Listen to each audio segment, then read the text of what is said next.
안녕하세요. 본체한의 원장 이뭉진입니다. 오늘은요, 염증하고 면역 조절에 가장 핵심 역할을 해주는 NF-카파비에 대해 설명해 보도록 하겠습니다.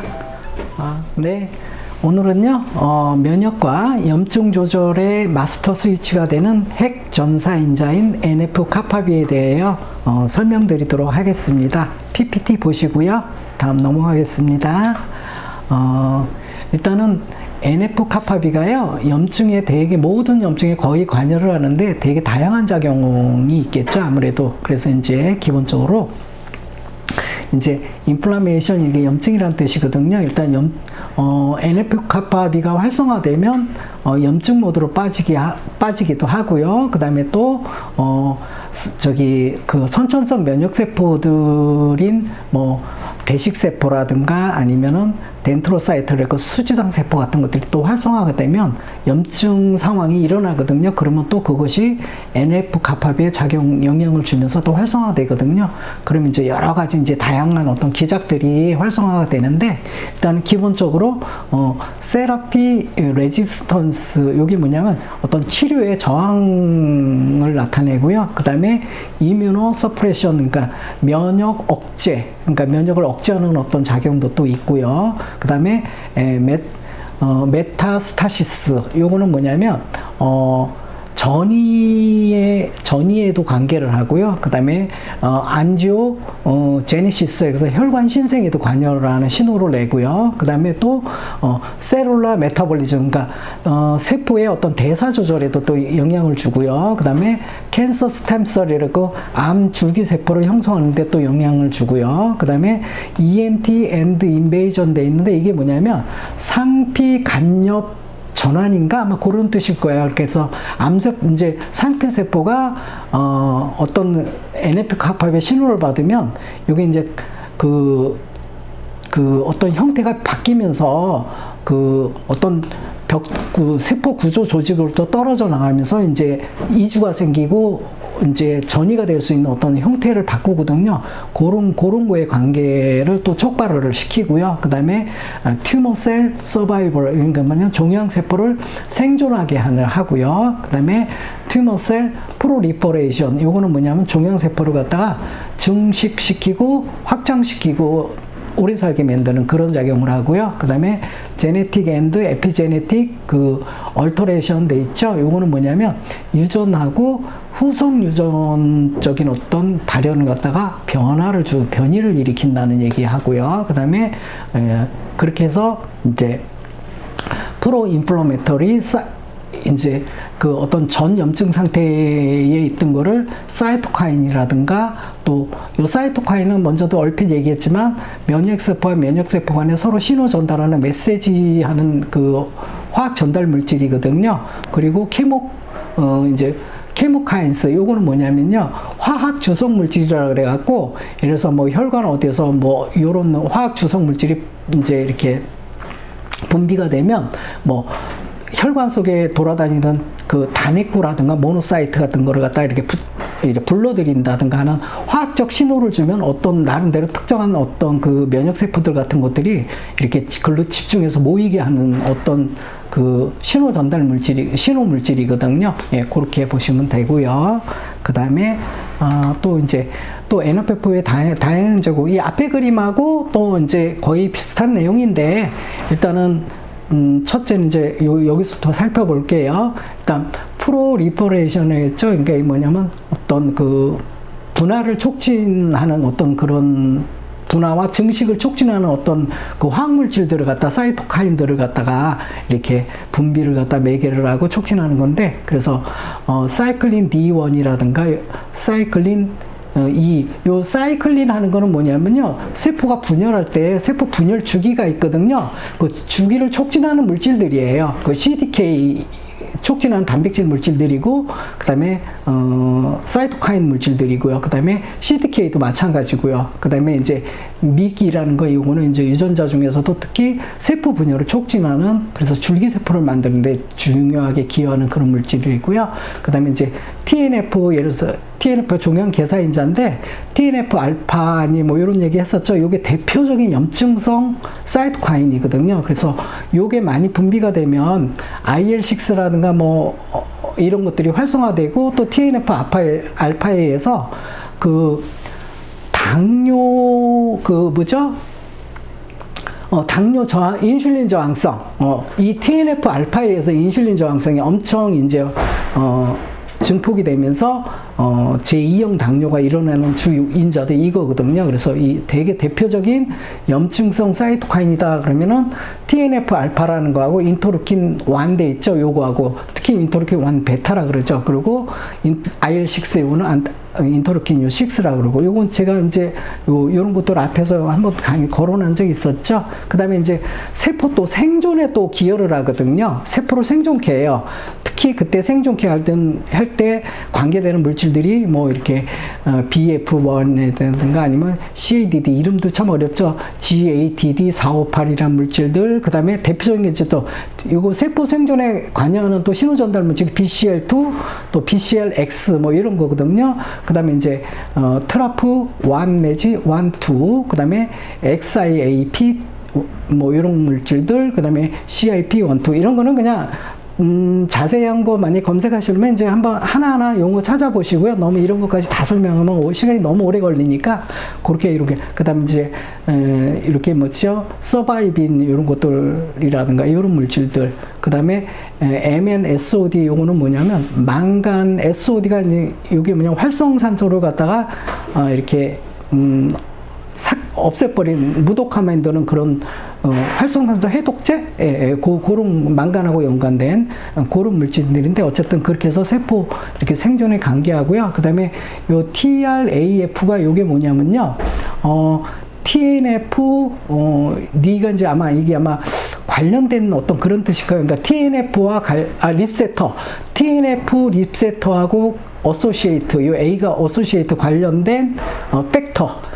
요런 물질을 또 분비를 한다는 얘기고요. 그 다음에 이제 종양 프로모션 하면 종양 촉진과 그 다음에 메타스타시스 하면 이제 전이거든요. 움직이는 거거든요. 그럴 때 이제 분비되는 물질이 또 이제 UPA라든가 또 MMP2 내지 MMP 9번, 9. 요거는 뭐냐면 세포 기질을 형성하고 있는 콜라겐이나 이런 어떤 기질 물질들, 단백질 물질들을 분해해주는 효소예요. 이런 것들. 그래야 이제 녹여야지 빨리빨리 전파가 될 거 아니에요. 그리고 VCAM, 요게 이제 뭐 바스쿨라, 요게 A가면은 부착하다 이런 뜻인데, 어태치먼트인가 뭐 그렇게 하고, M은 뭐냐, 모레쿨라 분자거든요. 그래서 혈관 부착 분자라는 이런 것들. 그 다음에 ICAM은 인터셀루라, 그러니까 세포와 세포 사이의 부착 분자, 뭐 이런 어떤 물질들을 또 분비하고, 특히 COX2, ENOS 요게 돼 있는 게 뭐냐면요. NO가 그 가스, 혈관 확장 물질이고, 이런 어떤 산화 질소라 그랬잖아요. 근데 요거의 요 NO를 합성하는 그 합성을 촉진하는 효소예요. 이런 것들을 많이 또 분비하면서 결국은 투모 어떤 그 종양을 갖다 촉진하고, 그 다음에 또 전이를 시키는 어떤 그런 하게 하는 기여를 또 돕고요. 그 다음에 또, 안지오제네시스, 혈관 신생, 하게 하는 어떤 신호들. 그래서 요 CXCL이라든가, 그 다음에 인터루킨 1 내지 베타. 요거는 염증성 사이토카인인 거고요. CXCL 요것도 뭐냐면 화학 주성을 나타내는 어떤 물질에서 분비가 되면 그쪽으로 어떤 신호가 돼서 그쪽으로 어떤 세포들이 막 모이게 하는 어떤 면역세포들이 모이게 하는 그런 물질들이거든요. 그 다음에 VEGF는 뭐냐면 바스쿨라 엔도델리알 그로스 팩터, 그러니까 혈관 내피 성장 인자라 그래요.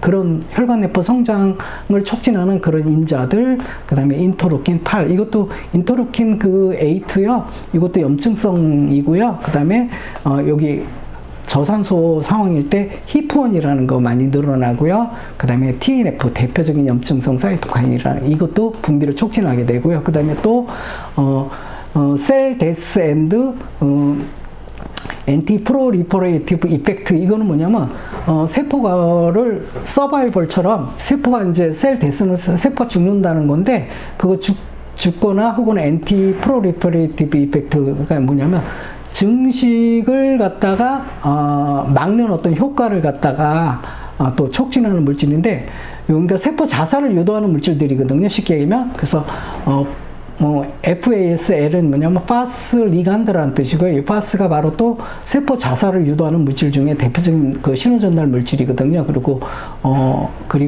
DR4 내지 4번 내지 5번, 이것도 DR이 뭐냐면 데스 리셉터라 그래요. 그러니까 어떤 세포가 자살을 일으키는데 관여하는 그 수용체란 뜻이거든요. 그 다음에 이제 P53, P21은 뭐냐면 대표적인 그 항암 억제 유전자들이죠. 그래서 이제 암세포가 있으면 얘네들에 의해서 그 암세포의 자살을 유도를 하게 하는 기전들, 이런 것도. 그러니까 얘가 한쪽으로는 성장도 하고 또 한쪽으로는 갖다 이렇게 어떤 그 암세포 자살 같은 것도 조정에 관여한다는 뜻이거든요. 그러니까 어떤 상황에 따라 다양한 어떤 반응들을 작동을 한다는 얘기고요. 그 다음에 이제 이것도 핵전사인자 NF-kappaB 관련 세포 신호 네트워크. 특히 이제 그 NF-kappaB가요, 선천성 면역세포, 우리 면역세포 두 가지 작용이 있거든요. 하나는 자연 면역세포라 그래갖고 선천성 면역작용이 있고요. 그 다음에 그게 이제 NF-kappaB의 그 어떤 활동을 얘네들에 의해서 자극을 받으면 얘가 또, 두 번째 이제 적응 면역이라는 그런 2차 면역 시스템이 있거든요. 그게 이제 T셀하고 관계된 것들인데, 그런 것들의 연계관계를 다 이렇게 연계를 시켜주거든요. 그래서 면역세포에는 너무 면역작용에 엄청 중요한 작용을 하는데, 일단 기본적으로 이제 어떤 외부에서 균이 들어온다든가 이렇게 되면, 여기 이제 덴드라이트 쌀 있죠? 요게 뭐냐면 수장세포라 그래갖고, 얘가, 평상시에는 좀 작은 사이트로 활성화가 안 된 상황으로 있다가 어떤 외부에서 균들이 들어오거나 뭐가 이제 어떤 독소들이 들어오게 되면 얘네들이 이제 자극을 받으면서, 이렇게 성숙되거든요. 머추에서 돼 있죠. 이게 성숙이 되고, 그 다음에 또 대식세포도 마크로파지라는 대식세포도 또 이게 활성화가 되거든요. 근데 그럴 때 활성화를 시키는데 바로 이제 NF-kappaB가 이런 물질들을 갖다 이렇게 분비를 해서 얘네들 활성을 돕게 되고요. 그 다음에 이제 염증도 촉진하게 되고, 특히 사이토카인이라든가 케모카인, 그 다음에 이제 MI 프롤라이제이스, 이런 물질들을 해서 얘네들을 활성화시켜서 작동을 하게 되면, 얘네들이 선천성 면역, 대표적인 두 개가 대표적인 선천적 면역세포인데, 얘네들이 활성화되면 이제 그다음부터 T셀이라는 이제 그 세포를 갖다, 요거는 이제 후천성 면역에 관계되는 대표적인 T셀이거든요. 그래서 얘들을 갖다가 활성화시켜줘서 여러 가지 그 작동을 하는데, 보면은 이제 이 T세포가 이제 활성화되려면 분화가 일어나야 되고요. 그 다음에 이제 인플라메터리 T셀이죠. 여기는 뭐냐면, 독성 T세포랄까, 왜 염증세포를 막 공격하는 거 있죠? 예, 그런 것들. 그 다음에 좀, 액션, 활성화시킨다는 거, 이 T세포를 활성화시키고, 그 다음에 메모리 T셀, 이제, 기억 T세포라 그러는데, 요게 이제 어떤 균들이 들어왔으면 나중에 이제 그거를 기억하고 있다가 다음에 그 세포가 들어오면 또 바로 또 얘네들이 작동이 돼서 이제 면역 프로그램이 돌아가게끔 하는 그런 역할을 하는데, 그때 관여할 때는 뭐 인터루킨 10이라든가 인터루킨 33, 23 뭐 이런 다양한 물질들을 또 이렇게 분비를 해서 촉진을 해주고요. 그 다음에 이제 누트로필, 이거 중성세포 뭐죠? 중성세포인데, 요런 것도 이제 엔티 아포토시스, 그러니까 요런 세포 자살을 갖다 막게 한다든가, 그 다음에 이제 어떤 그 면역세포를 모이게 하는 것들, 그러니까 면역세포가 자살돼 죽는 거를 막아주는 어떤 그런 것들, 중성구라 그래요. 루토르필. 이것도 면역세포의, 선천성 면역세포의 한 종류. 그러니까 얘네들 세 개는 다 이제 선천성 면역세포에 주로 관여를 하는데, 이런 것들한테도 또 이렇게 영향을 주고요. 그러니까 하나의 뭐냐면, 면역작용을 지휘하는 그 지휘자 같아요. 여러 가지 작동들이 막 있을 거 아니에요. 그 중심 센터에서 여러 가지 그 작용도를 갖다 상황에 맞게끔 조절해주는 어떤 중요한 핵심 역할을 한다는 얘기고요. 그 다음에 이제 요게 이제 어드헤션 모레큘라, 이게 부착 분자라는 뜻이죠. 그래서 아까 ICM, 인터셀룰랄 어드헤션 모레큘, 그 다음에 그러니까 세포와 세포 사이의 부착 분자고요. 그 다음에 VCAM은 뭐냐면 혈관 세포 사이에 부착 분자고요. 그 다음에 ECAM은 익스트라셀 세포 밖에 세포 기질들이 인테그린 밖으로 이렇게 또 섬유소하고 연결되는 그런 것들이 있는데, 바로 엑스트라셀, 그러니까 세포 외 부착 분자 이런 뜻이거든요. 이런 물질들을 또 이렇게 촉진을 하게 해주고요.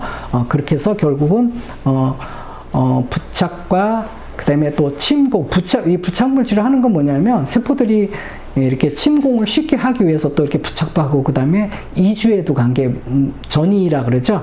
이런 관계에도 관여를 하고요. 그 다음에 케모카인 어떤 화학물질, 화학 주성물질들, 그런 것들을 분비를 함으로 인해서 혈관 신생도 촉진을 하게 하고요. 그 다음에 이제 여기면 사이토카인이죠. 사이토카인들 종류 되게 많죠. 인터로킨 1, 2, 3, 4 이런 것들을 분비해서 인플라메이터, 그러니까 면역 반응을 갖다가 일으키게 하고요. 그 다음에 또 프롤리퍼레이션, 이건 증식을, 면역 세포들이 증식하게도 하고요. 그 다음에 셀 사이클 레귤레이션, 그러니까 셀 사이클 같은 거를 갖다가 이렇게 조정을 해서 이렇게 증식 쪽으로도 가게 하고, 그 다음에 세포 생존에도 연관되게끔 이렇게 영향을 주고요. 그 다음에 또 엔티 아포토토식, 그러니까 염증이 일어나면 일반적으로 세포가 많이 죽잖아요. 근데 이 NF-kappaB가 핵심적인 게 어떤 역할을 하는 거냐면, 세포들이 병들어서 죽지 말라고 이렇게 생존 능력을 갖다가 강화시켜서 많이 버티게 하는 거예요. 근데 그게 오버가 되면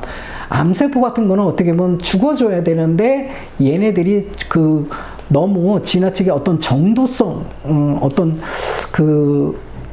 정도를 지나치게 되면 죽어줘야 될 애들을 못 죽게 만드는 신호가 되거든요. 예를 들어서 얘를 조종하는 또 유전자 변이라든가 이런 것들의 어떤 이상에 의해서 어떤 여러 가지 염증 촉발 요인들에 의해서 얘들이 과항진되면 세포들이 염증에서 빨리 죽일 건 죽이고 또 새롭게 여러 가지 살릴 건 살리고 이래야 되는데, 가능하면 얘는 뭐냐면 염증 상황에서도 일반 세포들이 막 버팅길 수 있는 어떤 그런 쪽으로 가다 보니까 이제 암도 되고, 나중에는 그게 더 심해지면 암 줄기세포를 갖다 유도하게 되는 어떤 그런 기전들이 막 나오게 되는 거거든요. 그래서 이렇게 얘가 참 다양한 어떤 시스템 네트워크 기능을 하면서 세포의 어떤 여러 가지 면역세포뿐만 아니라 염증이 일어났을 때도 세포의 어떤 대사라든가 증식이라든가 세포 자살이라든가 이런 것까지도 조정을 하면서 상황 전개를 한다는 얘기고요.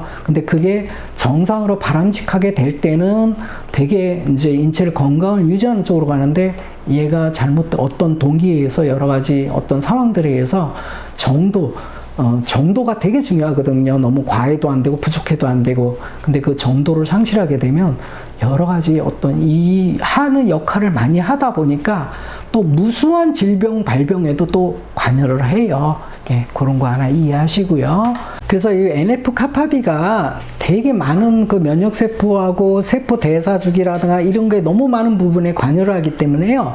얘가 적정히 작용을 해줄 때는 그만큼 몸이 건강해지고, 몸이 어떤 모든 어떤 기능들이 제대로 잘 돌아가게 되는데, 이게 어떤 문제에 의해서 자꾸 자극을 받으면 얘네들이 정상적으로 작동이 안 되고 자꾸 이상적으로 작용을 하거든요. 특히 은근히 염증성 사이토카인이라든가 이런 것들이 계속 분비되면 얘가 계속 흥분이 될 수밖에 없거든요. 그러면 얘도 자기 어떤 정상 어떤 조절 작용을 잘 못함으로 인해서 거의 모든 만성염증성 질병인 거의 모든 만성질환에 기여를 할 수밖에 없어요. 그리고 거기에 관여는 NF-kappaB. 그래서 이제 얘가 어떤 질병에 관여하는지 볼게요. 이거 알고 나면 정말 놀라울 거예요. 일단은요, 제일 먼저 암 나오죠. 그 다음에 COPD 그래갖고 이건 폐색성 어떤 폐질환 이런 거 얘기하고요. 그 다음에 제가 발음은 영어 발음 진짜 안 좋으니까 그거는 이해해 주세요. 아르스마티스, 이거 관절염에 관계되고요. 그 다음에 에이즈하고도 연관되고요. 그 다음에 아스마, 천식이라 그러죠. 그 다음에 헤데이크, 두통에도 관계하고요.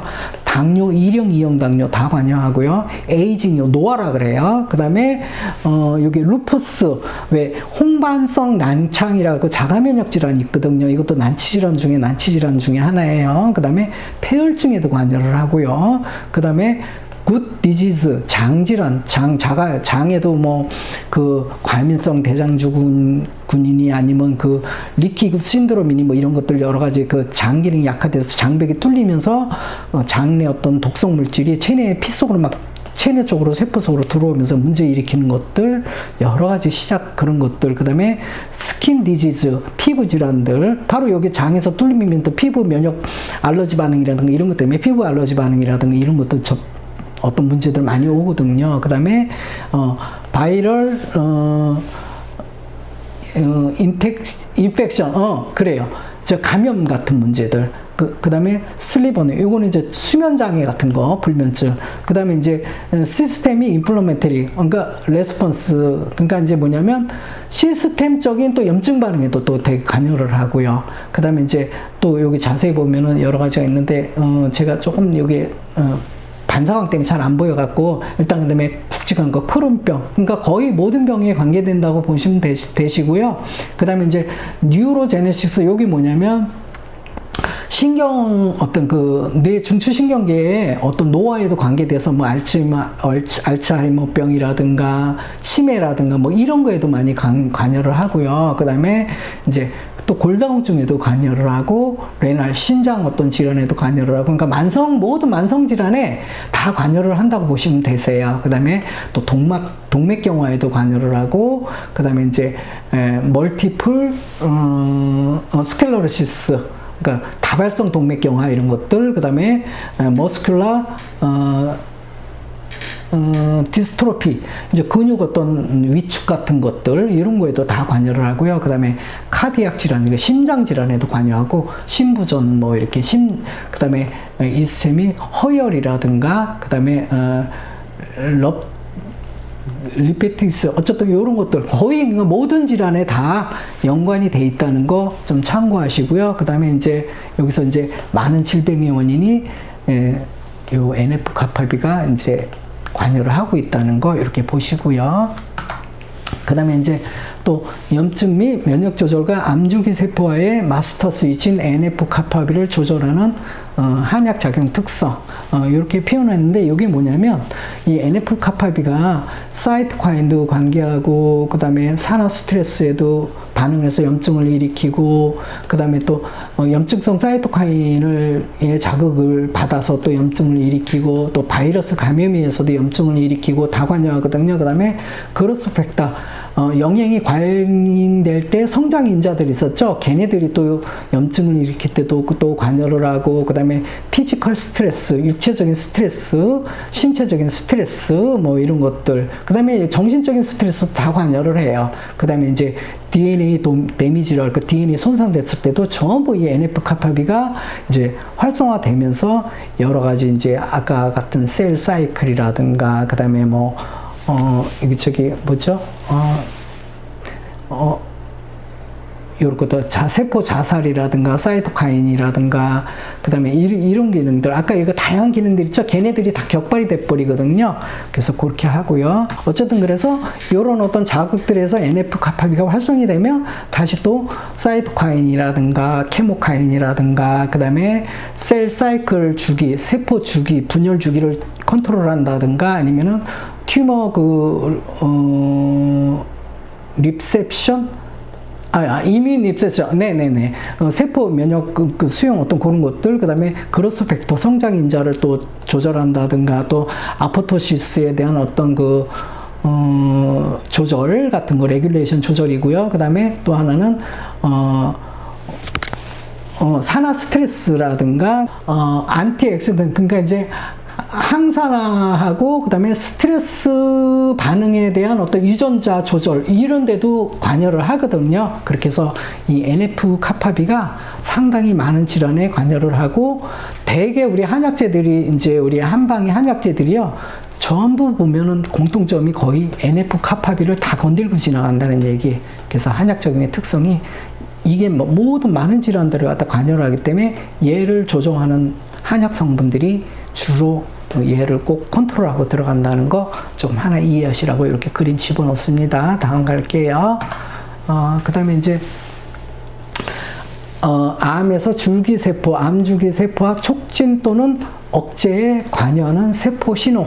요게 전부는 아닌데, 요것도 되게 중요한 어떤 세포 시그널링이 어떤 그 네트워크이기 때문에, 제가 좀 이렇게 정리했습니다. 그래서 이제 사르크를, SRC 사르크를 하는데 얘가 이제 이렇게 트리거를 하면 NF 카파비를 트리거 하거든요.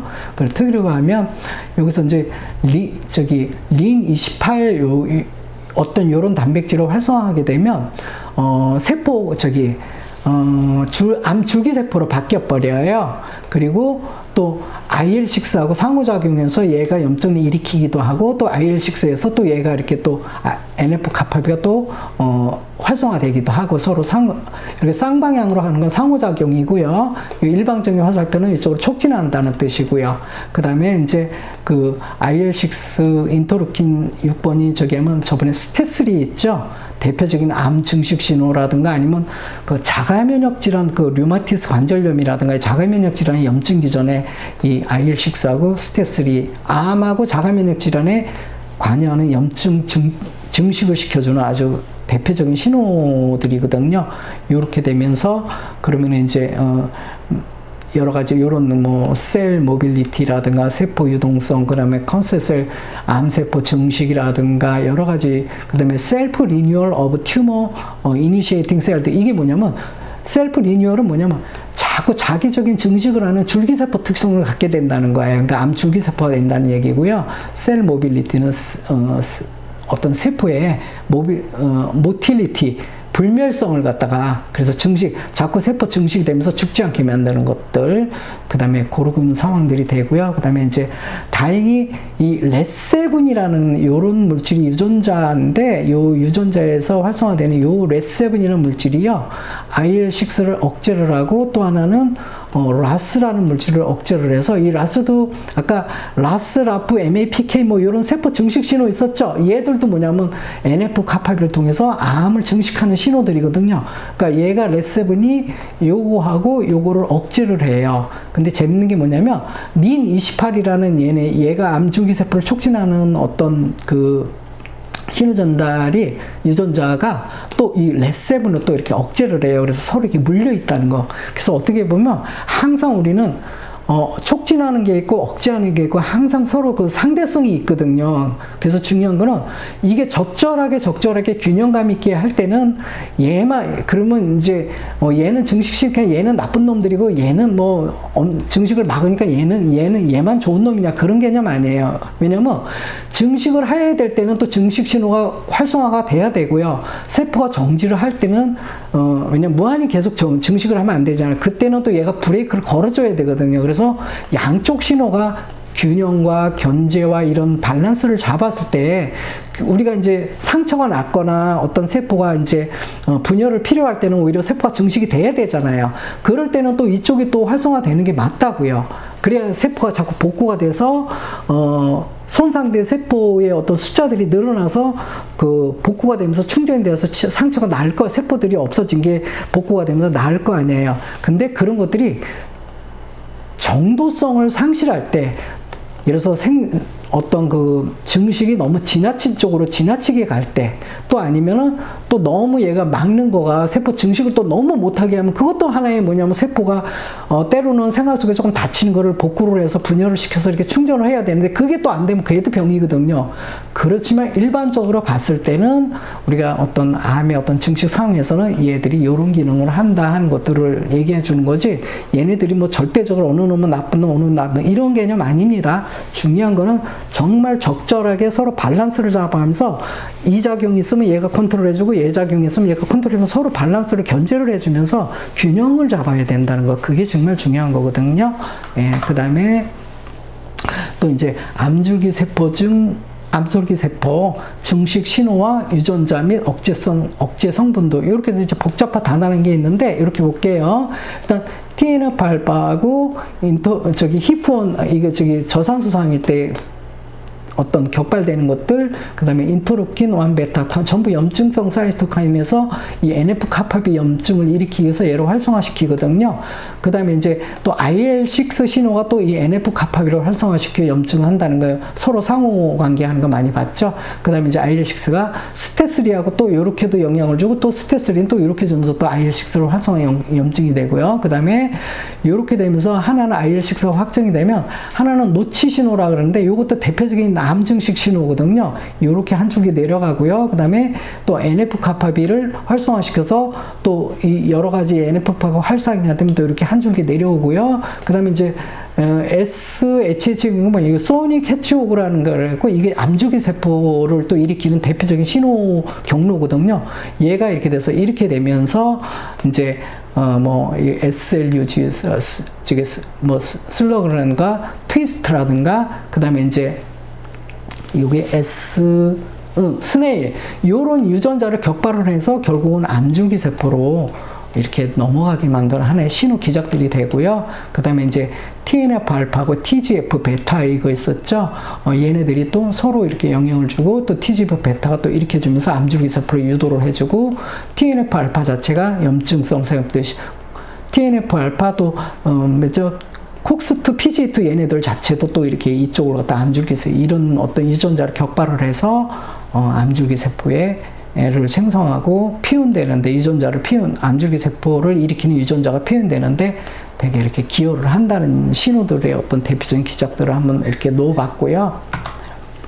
그 다음에 이제 NF-kappaB는 아까도 몇 번 얘기했지만 염증과 암줄기세포 촉진 유전자고요. 그 다음에 이제 P53이라는 이런 유전자는 뭐냐 대표적 암 억제 유전자거든요. 근데 얘네들이 서로 상호 견제 관계에 있거든요. 그래서 주로 이제 얘네들의 대표적인 특징이 뭐냐면요. 얘는 뭐냐면 성체 줄기세포 있잖아요. 얘네들이 염증이 들어오거나 산화 스트레스가 들어올 때 얘네 세포가 어떤 이상이 생기면 병든 애는 빨리 없앨 건 빨리 없애고 정상 아니면은 산화 스트레스 가볍게 다친 놈들은 다시 복구로 DNA 수리라든가 이런 걸 통해서 다시 정상 세포로 돌려주는 그런 역할을 해주고요. 얘는 뭐냐면은 염증이 좀 더 심하게 이렇게 진행이 되면 세포들이 죽을까봐 왜냐면 산화 스트레스라든가 어떤 독성 반응에서 세포들이 다 죽으면 결국은 생명이 죽는 거잖아요. 그래서 그렇지 못하라고 그래서 세포를 성장해서 이렇게 자꾸 키워대는 쪽으로 하고 또 염증을 일으키고 그 다음에 증식으로 하고 생존할 수 있는 이런 작용을 하는 대표적인 유전자예요. 그래서 얘하고 밸런스를 잘 맞춰줄 때 우리 몸은 빨리 손상시킬 건 고칠 건 고쳐 쓰고 쉽게 하면 죽일 건 죽여버리고 그래서 정리를 하거나 아니면은 얘가 주로 이럴 때는 뭐냐면 되게 이제 극도로 생존할 수 있는 쪽으로 이제 세포가 막 상처를 너무 받아보니까 얘네들이 안 죽게 몸부림을 치게 만드는 어떤 이런 기능을 하거든요. 근데 이 두 개가 서로 밸런스 관계에 있기 때문에 얘들이 주로 활성화가 되면 어쨌든 암 쪽으로 많이 넘어가고요. 그 다음에 또 얘가 정상작용 암 억제 유전자라 그랬잖아요. 얘가 그런 기능을 또 얘한테 압박을 받아서 얘가 그런 작용을 못 해주면 또 암이 또 촉진돼요. 어떤 이런 유기역학적인 관계에서 그리고 요 두 개의 대표를 하면서 여러 가지 그 신호들이 다 연관관계들이 이렇게 있죠. 이런 어떤 밸런스 속에서 우리의 몸은 암으로 가는 것도 막아주고 또 세포가 염증이 났을 때 아물게도 해주고 이런 어떤 유기 복합적인 관계지 정말 이렇게 단순하게 뭐 이런 관계가 아니라는 것 좀 이해하시라고요. 이렇게 한번 놓아봤습니다. 그 다음에 이제 암 증식에 관련된 세포 신호들을 좀 잠깐 좀 또 볼 건데요. 요 이제 EGCFR 이렇게 돼 있죠. 요게 뭐냐면 상피세포 성장인자에 대한 수용체고요. 그 다음에 EGF가 뭐냐면 에피델리알 셀 그로스 팩터라는 상피세포 성장인자 요게 이제 결합이 되면 이제 요게 작동이 된다는 뜻이고요. 그 다음에 또 뭐냐면 허2하고 허3 요것도 뭐냐면 그 세포 성장 호르몬 자극을 해줘서 세포 성장을 하게 하는 거고요. 그래서 가끔들 여기 어디에 관계되면 유방암이라든가 뭐 이런 데 관여하는 어떤 세포 신호가 되고요. 그 다음에 EGFR 이렇게 해서 PI3K 있었죠. PI3K하고 그 다음에 AKT, mTOR 요게 대표적인 세포 증식 신호가 되면서 바로 이게 너무 과하게 증식이 되면 바로 암을 촉발해주는 어떤 그 경로가 되거든요. 그 다음에 또 대표적인 암 증식에 관계되는 게 이 라스, 라프, 그 다음에 MNK, 맥하고 어크 이런 신호들, 이런 것들이 결국은 전부 유전자의 어떤 여러 가지 이런 그 기능들을 갖다 활성화시키면서 암을 증식하게끔 하는 어떤 상하 유전자의 어떤 전사 발현을 갖다 유도를 한다는 거예요. 그러니까 지나치게 성장인자들이 활성화되고 유전적으로도 활성화될 수도 있고 음식으로서도 유전자 어떤 돌연변이가 일어나면서 활성화될 수도 있고요. 그 다음에 또 너무 성장 호르몬 어떤 성분들, 치료들 이런 것들에 의해서 너무 과하게 또 자극을 받아도 또 그럴 수도 있고 이렇다는 얘기 드리고요. 자세한 거는 요거 나중에 찍어서 화면 찍어서 좀 구체적으로 보세요. 이거 다 하나하나 하려면 너무 시간이 많이 걸리기 때문에 이 정도 기본 설명 드리고 넘어갈게요. 네.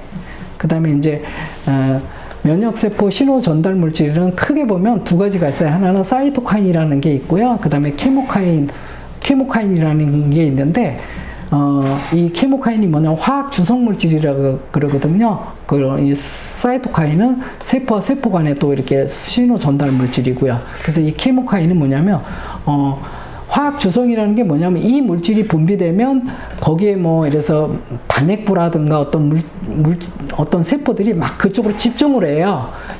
그래서 어떤 세포들이 모이게 하는 어떤 신호를 갖다 일으키게 하는 거고요. 이 사이토카인은 면역세포와 면역세포 간에 서로 신호를 주고받는 그런 어떤 신호 전달 물질이라는 거. 그래서 이렇게 이제 NF-kappaB가 이 두 가지 다 관여를 하면서 이제 염증 신호를 받아서 또 관여를 하고, 그 다음에 이제 요런 어떤 그 신호들을 또 받아서 이런 기작을 통해서 이 케모카인하고 사이토카인을 조정을 한다는 거 또 연계되고요. 이거 자세히 보려면 또 한도 끝도 없이 어렵거든요. 그래서 여기 보면은 여러 가지 그 사이토카인을 분비하는 여러 과정들이 있죠. 뭐 TNF 알파라는 인터루킨 1베타 뭐 이런 식으로 여러 가지 그 조정 세포, 요거는 이제 화학 주성물 CXCL, 그다음에 CL 뭐 12, 13, 그다음에 CCL 이런 것들은 주로 이제 화학 주성 물질에 관계되는 거. 그래서 어떤 면역 작용을 조절하는 데는 크게 이런 염증이라든가 세포 간의 어떤 신호 전달 물질이라는 사이토카인 종류가 있고요. 그 다음에 어떤 세포들이 이쪽으로 모이게 하는 그런 화학 주성 물질이 있다는 거. 근데 그것도 다 NF-kappaB하고 연관이 많다는 얘기 이렇게 드리고요. 그 다음에 이제 NF-kappaB한 NRF2 핵전사인자 작용. 요것도요, 그냥 제가 한번 NRF2 그 암과 대사 뭐 이런 거 얘기할 때 좀 설명드렸죠. 핵전사인자입니다. 얘도 핵전사인자인데, 얘 같은 경우는 이제 핵전사인자 작용이 있는데, 요거에 하나 그 얘가 있어서 한번 나중에 이쪽에 관심 많고 전문적인 어떤 이해를 바라시는 분들은 참고해 보시라고 그냥 제가 놓았어요. 조금 어렵거든요. 내용이 복잡하고. 그래서 요거 한번 참고해 보시고요. 그 다음에 이제, 암의 그 세포 자살 억제 신호 경로가 있거든요. 그래서 원래는 세포가 이제 병이 들고 활용할 수 없으면 세포 자살을 일으켜서 죽어줘야 되는데, 그 세포 자살을 갖다가 이 막는 신호가 계속 증식이 되면 세포가 죽어야 될 놈들이 안 죽고 계속 증식을 하게 되면 그게 또 암세포가 되는 거거든요. 그래서 그 대표적인 암 억제 신호가 라스, 라프, 그 다음에 MNK 1, 2, 그 다음에 ERK 1, 2 이런 신호로 인해서 CREB가 활성화되면 이게 세포 어떤 증식이나 생존 같은 거에 연관이 되고요. 그 다음에 이제 이 프로카스파제 9번 돼 있죠. 이거는 뭐냐면 세포 자살을 일으키는 어떤 그 사이클에 대한 관계된 단백질인데, 이거를 억제를 하게 됨으로써 또 세포를 증식하게 만들고요. 그 다음에 이제 보통 이제 배드라 그러는데, 배드가 이것도 세포 자살에 관계하는 물질인데, 이런 것들을 억제를 하면서 또 세포 증식, 자살을 억제함으로써 또 세포 요 증식 기능이 활성화되게 한다는 거 참고적으로 이렇게 보시라는 뜻입니다. 그러니까 우리 세포는요, 죽거나 살거나가 그냥 지 멋대로 이렇게 되는 게 아니라, 이렇게 외부 어떤 신호의 자극에 의해서 그 경로를 타고 세포의 어떤 그 반응들이 유전자의 어떤 전사 발현 기능들과 맞물려 가면서 세포의 어떤 생리들이 얘네들이 어떤 식으로 반응할 건가가 다 복잡 미묘하게 얽혀서 작용한다는 거 참고하시기 바랍니다. 그래요. 오늘은 좀 간단하게 이렇게 좀 정리를 하고요. 어쨌든 먼저 저번 주에 강의했던 내용, 질 좋은 먹거리, 그 다음에 과식, 야식, 급식, 폭식하지 않는 좋은 식습관 기르시고요. 그 다음에 조리 방식에서는 굽고 튀기고 볶는 대신 삶고 찌고 조리는 조리법적으로 가능하면 이렇게 활용을 하셔갖고, 가능하면은 이렇게 암 모드로 만성염증을 통해서 암 쪽으로 가지 않는 이 생활 어떤 식습관 환경을 좀 해주는 것도 중요하지 않나. 일단은 원인 제공이 안 되는 게 치료보다도 더 중요한 거가요. 원인 제공되지 않게 한다는 게 저는 중요하다고 봅니다. 네, 오늘 NF-kappaB가 얼마나 다양한 작용을 하고 염증과 면역작용의 조절에도 무수한 기여를 하는 걸 봤는데요. 중요한 건 그런 것 같아요. 이렇게 병이 났을 때 치료하고 이런 것보다는 생활 습관이라든가 이런 걸 고쳐서 병이 나지 않도록, 원인 제공이 되지 않도록 하는 게 훨씬 저는 더 중요하다고 봅니다. 그래서 오늘 강의 들어서 고맙고요. 오늘 가능하면 자세히 얘기하면 너무 깊게 들어가면 또 이렇게 이해하시고 이런데 부담되실까봐 그냥 간단히 설명드렸습니다. 예, 고맙습니다.